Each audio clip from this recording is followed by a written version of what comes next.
por isso que não basta os 20%, não é só os 20 centavos. Porque, na verdade, o transporte ele é estruturante, tanto do ponto de vista da especulação imobiliária, e aí a discussão dos movimentos sem teto de São Paulo denunciam isso, quer dizer, que não basta fazer o Minha Casa Minha Vida e colocar uma linha de ônibus, que isso vai resolver os problemas dos moradores que lá vão ser confinados, que a grande questão é o direito ao transporte e tudo aquilo que tem que vir junto com o transporte.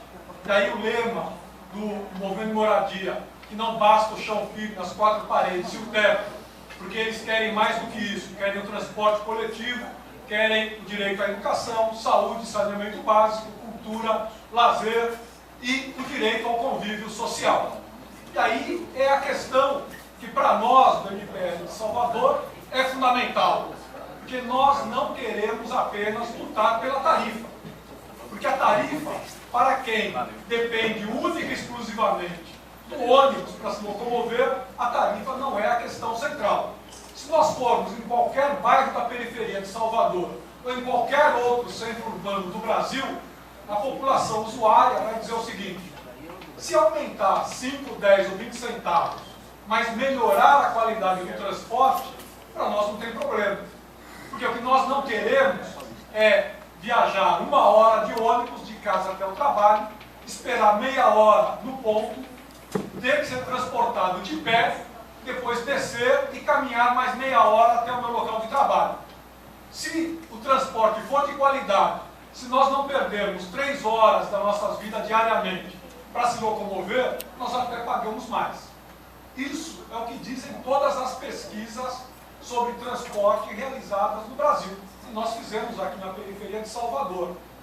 Então, a questão é que, ao longo do tempo e no processo de urbanização, como disse o Bira, se considerou que podia se jogar a população pobre para distante dos centros urbanos, colocar uma linha de ônibus de 1 em 1 hora, de 2 em 2 horas, e que dava resolvido o problema porque alguém vai lucrar sem investir 1 centavo, deixando milhares e milhares de metros quadrados, esperando a infraestrutura urbana com dinheiro público para ganhar em cima sem fazer nenhum esforço. E aí tem 2 questões que aconteceram ultimamente que para nós são extremamente emblemáticas do ponto de vista da necessidade de construir um movimento popular que consiga articular as suas reivindicações e lutar pela conquista delas. A primeira é o movimento sem teto na luta por um plano diretor popular em São Paulo. Então, os companheiros dos movimentos populares de luta por moradia em São Paulo participaram ao longo do tempo de mais de 40 debates ou audiências públicas para inserir reivindicações simples, que são as zonas especiais de interesse social, para reserva para construção de casas populares. Segundo, a construção dessas casas populares nos eixos estruturantes de mobilidade do transporte coletivo. Terceiro, o IPTU progressivo. E quarto, transporte público de qualidade. Então, essas reivindicações conseguiram unificar o conjunto dos movimentos que lutam por moradia popular e que lutam pelos direitos da população que mora na periferia, e hoje realiza grandes manifestações de massa para exigir a aprovação do plano diretor em São Paulo. E isso é inédito, porque o plano diretor sempre foi um debate técnico restrito aos especialistas ou aos setores interessados nessa discussão, jamais para quem mora na periferia e para quem é excluído dos direitos sociais da cidade. O segundo grande exemplo veio agora, quinta e sexta-feira. Na quinta-feira, a Justiça do Trabalho concedeu um reajuste de 8% para os rodoviários de São Luís e, ao mesmo tempo, a Justiça do Trabalho determinou um reajuste nas tarifas de 10%. Ou seja, a Justiça do Trabalho se reivindicou no direito de reajustar as tarifas dos ônibus de São Luís, que era uma prerrogativa da Prefeitura. Só os 10% de reajuste corresponde diariamente a um lucro a mais na arrecadação das empresas de transporte de aproximadamente R$ 250 mil.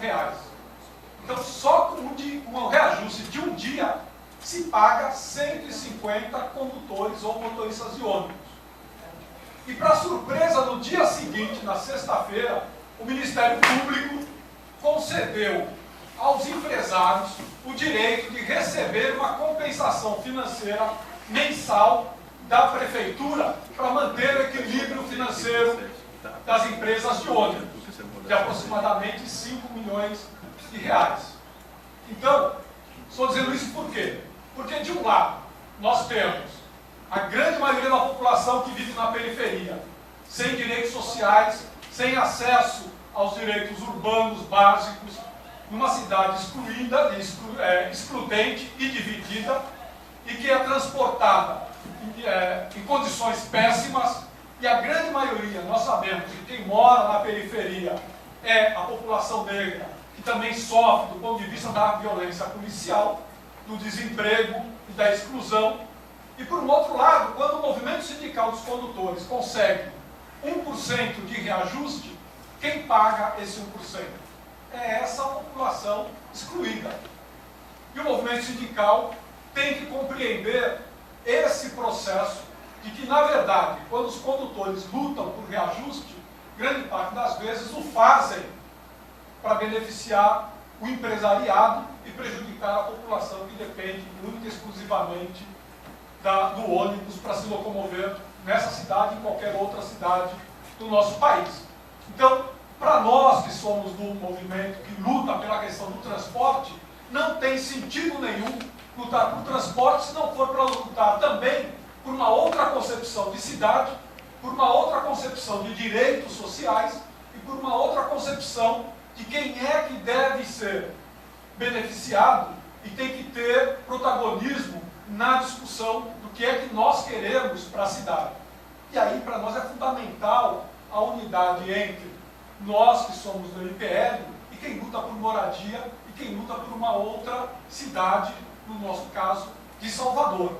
Então, como foi dito pelo Henrique, quer dizer, o prefeito ACM Neto pretende privatizar várias áreas, entre elas parte do Largo 2 de Julho, da Praça Castro Alves, do Mirante dos Aflitos, o antigo Clube Português, etc. Para onde é que vai esse recurso? Vai para melhorar as condições de vida na periferia? Óbvio que não. Então, e aí para terminar, a outra discussão, quando nós fazemos a discussão da tarifa zero, que para nós é uma questão fundamental de discutir com os movimentos populares, nós não queremos, por exemplo, PTU progressivo para pagar a tarifa zero. PTU progressivo é para reduzir as desigualdades no que diz respeito à ocupação da cidade e aos direitos da população da periferia. Nós não queremos a tarifa zero com taxação do combustível, porque nós queremos a taxação do combustível para reduzir os impactos ambientais, para melhorar as áreas de preservação ambiental e etc. Nós queremos o quê? Nós queremos, junto com os movimentos populares, que quem pague a tarifa é quem dela se beneficia. Ou seja, nós queremos que o grande comércio pague, que as grandes indústrias, porque não tem sentido o trabalhador pagar para ser explorado e produzir riqueza para os empregadores. Nós queremos que os grandes centros comerciais arquem com o custo da locomoção.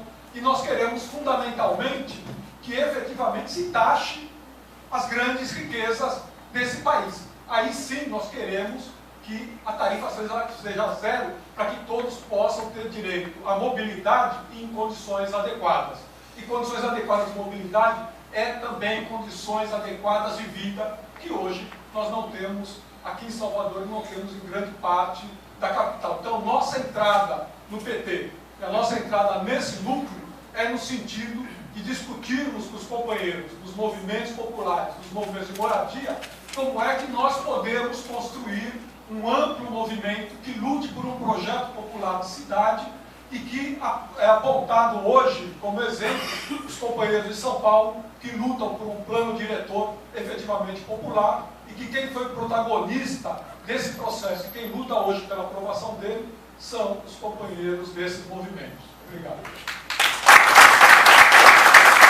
Agradeço a secretária Brasil, secretária de Juventude do PT